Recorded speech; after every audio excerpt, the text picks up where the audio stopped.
In mid-2002, Israel approved construction of a barrier roughly 700 kilometers long after a campaign of deadly attacks by Palestinian militants inside Israel.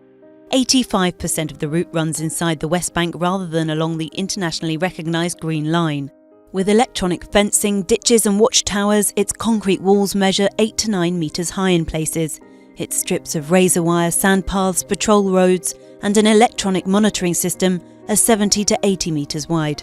2/3 of the barrier is already complete. If finished based on the current route, an estimated 11,000 Palestinians will be isolated between the barrier and the Green Line, excluding East Jerusalem. The estimated cost is more than $3 billion.